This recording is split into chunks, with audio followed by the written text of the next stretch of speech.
The Theory of Moral Sentiments by Adam Smith. Part 6 of the Character of Virtue. Section 2 of the Character of the Individual so far as it can affect the happiness of other people. Chapter 2 of the order in which societies are by nature recommended to our beneficence. The same principles that direct the order in which individuals are recommended to our beneficence direct that likewise in which societies are recommended to it. Those to which it is, or may be of most importance, are first and principally recommended to it. The state or sovereignty in which we have been born and educated, and under the protection of which we continue to live, is in ordinary cases the greatest society upon whose happiness or misery our good or bad conduct can have much influence. It is accordingly, by nature, most strongly recommended to us. Not only we ourselves, but all the objects of our kindest affections, our children, our parents, our relations, our friends, our benefactors, all those whom we naturally love and revere the most, are commonly comprehended within it, and their prosperity and safety depend in some measure upon its prosperity and safety. It is by nature, therefore, endeared to us, not only by all our selfish, but by all our private benevolent affections. Upon account of our own connection with it, its prosperity and glory seem to reflect some sort of honor upon ourselves.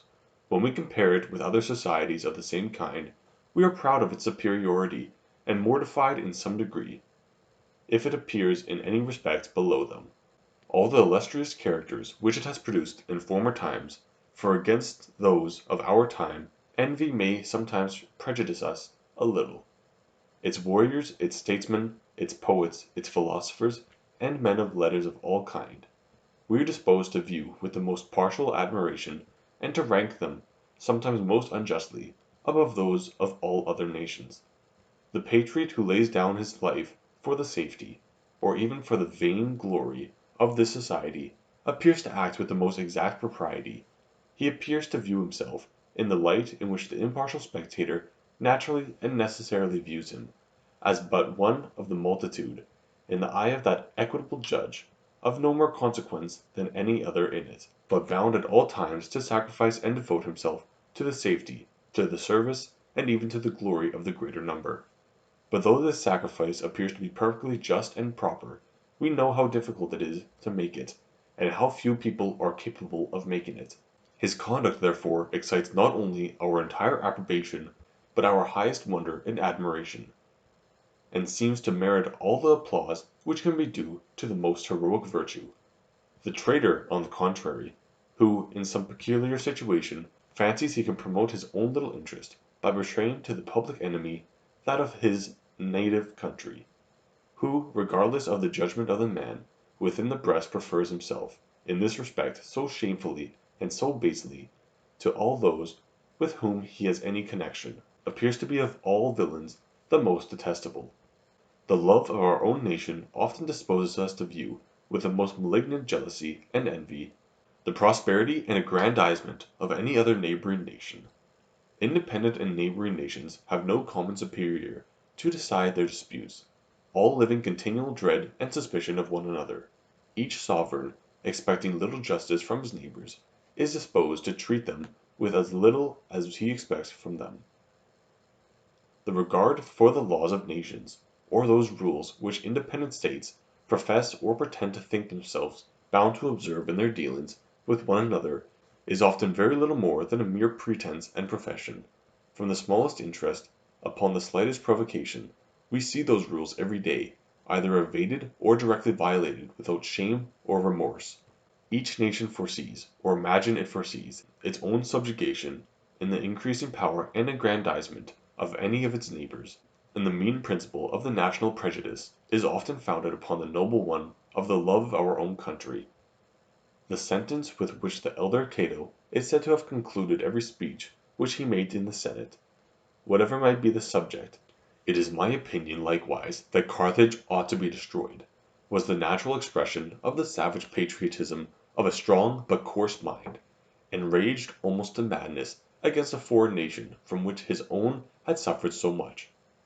The more humane sentence with which Scipio Nasacca is said to have concluded all his speeches, It is my opinion likewise that Carthage ought not to be destroyed, was the liberal expression of a more enlarged and enlightened mind, who felt no aversion to the prosperity even of an old enemy, when reduced to a state which could no longer be formidable to Rome.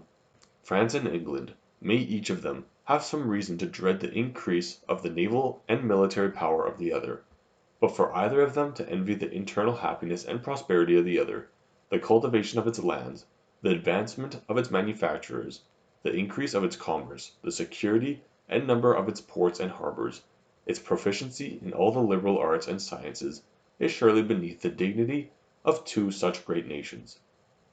These are all real improvements of the world we live in. Mankind are benefited. Human nature is ennobled by them.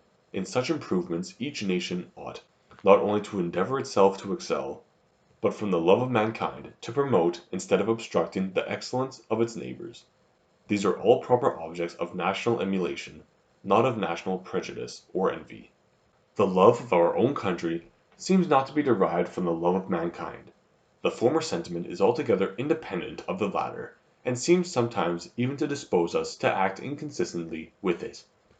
France may contain, perhaps, near 3 times the number of inhabitants which Great Britain contains. In the great society of mankind, therefore, the prosperity of France should appear to be an object of much greater importance than that of Great Britain. The British subject, however, who upon that account should prefer upon all occasions the prosperity of the former to that of the latter country, would not be thought a good citizen of Great Britain. We do not love our country merely as a part of the great society of mankind. We love it for its own sake, and independently of any such consideration. That wisdom which contrived the system of human affections, as well as that of every other part of nature, seems to have judged that the interest of the great society of mankind would be best promoted by directing the principal attention of each individual to that particular portion of it, which was most within the sphere both of his abilities and of his understanding. National prejudices and hatreds seldom extend beyond neighboring nations. We very weakly and foolishly, perhaps, call the French our natural enemies, and they perhaps as weakly and foolishly consider us in the same manner. Neither they nor we bear any sort of envy to the prosperity of China or Japan. It rarely happens, however, that our good will towards such distant countries can be exerted with much effect. The most extensive public benevolence which can commonly be exerted with any considerable effect is that of the statesmen who project and form alliances among neighboring or not very distant nations, for the preservation either of what is called the balance of power, or of the general peace and tranquillity of the states within the circle of their negotiations. Such statesmen, however, who plan and execute such treaties, have seldom anything in view but in the interest of their respective countries. Sometimes, indeed, their views are more extensive. The Count of Vaux, the plenipotentiary of France, at the treaty of Munster, would have been willing to sacrifice his life, according to the Cardinal de Retz, a man not over credulous in the virtue of other people, in order to have restored by that treaty the general tranquillity of Europe. King Williams seems to have had a real zeal for the liberty and independency of the greater part of the sovereign states of Europe, which perhaps might be a good deal stimulated by his particular aversion to France, the state from which, during his time, that liberty and independency were principally in danger. Some share of the same spirit seems to have descended to the first ministry of Queen Anne. Every independent state is divided into many different orders and societies, each of which has its own particular powers, privileges, and immunities. Every individual is naturally more attached to his own particular order or society than to any other. His own interest, his own vanity, the interest and vanity of many of his friends and companions are commonly a good deal connected with it. He is ambitious to extend its privileges and immunities. He is zealous to defend them against the encroachments of every other order or society, upon the manner in which any state is divided into the different orders and societies which compose it, and upon the particular distribution which has been made of their respective powers, privileges, and immunities, depends what is called the constitution of that particular state. Upon the ability of each particular order or society to maintain its own powers, privileges, and immunities against the encroachments of every other depends the stability of that particular constitution. That particular constitution is necessarily more or less altered, whenever any of its subordinate parts is either raised above or depressed below whatever had been its former rank and condition. All those different orders and societies are dependent upon the state to which they owe their security and protection, that they are all subordinate to that state, and established only in subserviency to its prosperity and preservation, is a truth acknowledged by the most partial member of every one of them. It may often, however, be hard to convince him that the prosperity and preservation of the state require any diminution of the powers, privileges, and immunities of his own particular order or society. This partiality, though it may sometimes be unjust, may not, upon that account, be useless. It checks the spirit of the innovation, it tends to preserve whatever is the established balance among the different orders and societies into which the state is divided, and while it sometimes appears to obstruct some alterations of government which may be fashionable and popular at the time, it contributes in reality to the whole stability and permanency of the whole system. The love of our country seems in ordinary cases to involve in it two different principles: first, a certain respect and reverence for that constitution or form of government which is actually established, and secondly, an earnest desire to render the condition of our fellow citizens as safe, respectable, and happy as we can. He is not a citizen who is not disposed to respect the laws and to obey the civil magistrate, and he is certainly not a good citizen who does not wish to promote, by every means in his power, the welfare of the whole society of his fellow citizens. In peaceable and quiet times, those two principles generally coincide and lead to the same conduct. The support of the established government seems evidently the best expedient for maintaining the safe, respectable, and happy situation of our fellow citizens. When we see that this government actually maintains them in that situation, but in times of public discontent, faction, and disorder, those two different principles may draw different ways, and even a wise man may be disposed to think some alteration necessary in that constitution or form of government, which in its actual condition appears plainly unable to maintain the public tranquillity. In such cases, however, it often requires perhaps the highest effort of political wisdom to determine when a real patriot ought to support and endeavor to reestablish the authority of the old system, and when he ought to give way to the more daring but often dangerous spirit of innovation. Foreign war and civil faction are the two situations which afford the most splendid opportunities for the display of public spirit. The hero who serves his country successfully in foreign war gratifies the wishes of the whole nation, and is, upon that account, the object of universal gratitude and admiration. In times of civil discord, the leaders of contending parties, though they may be admired by one half of their fellow citizens, are commonly execrated by the other. Their characters and the merit of their respective services appear commonly more doubtful. The glory which is acquired by foreign war is, upon this account, almost always more pure and more splendid than that which can be acquired in civil faction. The leader of the successful party, however, if he has the authority enough to prevail upon his own friends to act with proper temper and moderation, which he frequently has not, may sometimes render to his country a service that is more essential and important than the greatest victories and the most extensive conquests. He may re-establish and improve the constitution, and from the very doubtful and ambiguous character of the leader of a party, he may assume that the greatest and noblest of all characters, that of the reformer and legislator of a great state, and by the wisdom of his institutions secure the internal tranquillity and happiness of his fellow citizens for many succeeding generations. Amidst the turbulence and disorder of faction, a certain spirit of system is apt to mix itself with that public spirit, which is founded upon the love of humanity, upon a real fellow feeling with the inconveniencies and distresses to which some of our fellow citizens may be exposed. This spirit of system commonly takes the direction of that more gentle public spirit, and always animates it, and often inflames it even to the madness of fanaticism. The leaders of the discontented party seldom fail to hold out some plausible plan for reformation, which, they pretend, will not only remove the inconveniencies and relieve the distresses immediately complained of, but will prevent in all time coming any return of the like inconveniencies and distresses.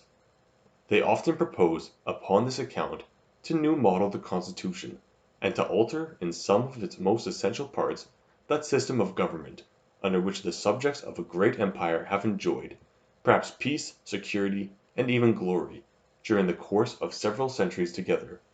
The great body of the party are commonly intoxicated with the imaginary beauty of this ideal system, of which they have no experience, but which has been represented to them in all the most dazzling colors in which the eloquence of their leaders could paint it. Those leaders themselves, though they originally have meant nothing but their own aggrandizement, become many of them in time the dupes of their own sophistry, and are as eager for this great reformation as the weakest and foolishest of their followers, even though the leaders should have presented their own heads, as indeed they commonly do, free from this fanaticism, yet they dare not always disappoint the expectation of their followers, but are often obliged, though contrary to their principle and their conscience, to act as if they were under the common delusion. The violence of the party, refusing all palliatives, all temperaments, all reasonable accommodations, by requiring too much frequently, obtains nothing, and those inconveniencies and distresses, with a little moderation, might in a great measure have been removed and relieved, or left altogether without the hope of a remedy. The man whose public spirit is prompted altogether by humanity and benevolence will respect the established powers and privileges even of individuals, and still more those of the great orders and societies, into which the state is divided. Though he should consider some of them as in some measure abusive, he will content himself with moderating what he often cannot annihilate without great violence. When he cannot conquer the rooted prejudices of the people by reason and persuasion, he will not attempt to subdue them by force, but will religiously observe what by Cicero is justly called the divine maxim of Plato, never to use violence to his country no more than to his parents.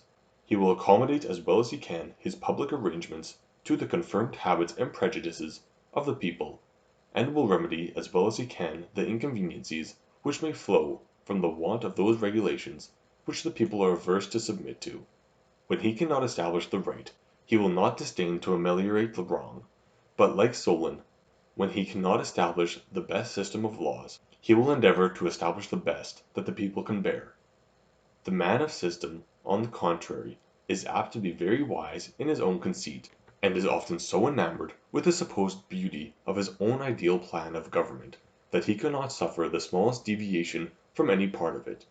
He goes on to establish it completely and in all parts, without any regard either to the great interests or to the strong prejudices which may oppose it. He seems to imagine that he can arrange the different members of a great society with as much ease as the hand arranges the different pieces upon a chessboard. He does not consider that the pieces upon the chessboard have no other principle of motion besides that which the hand impresses upon them, but that in the great chessboard of human society every single piece has a principle of motion of its own, altogether different from that which the legislature might choose to impress upon it. If those two principles coincide and act in the same direction, the game of human society will go on easily and harmoniously, and is very likely to be happy and successful. If they are opposite or different, the game will go on miserably, and the society must be at all times in the highest degree of disorder.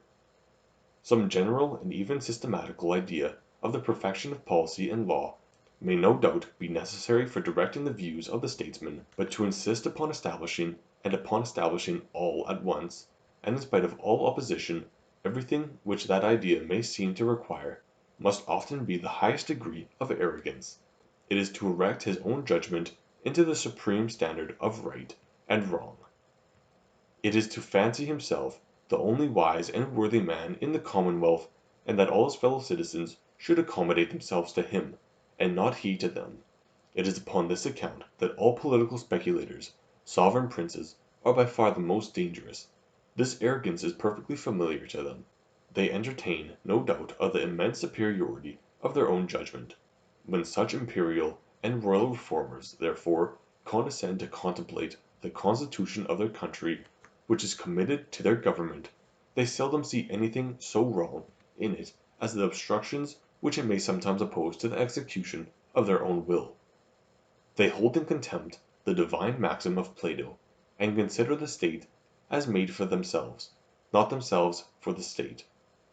The great object of the Reformation, therefore, is to remove those obstructions, to reduce the authority of the nobility, to take away the privileges of cities and provinces, and to render both the greatest individuals and the greatest orders of the state as incapable of opposing their commands as the weakest and most insignificant.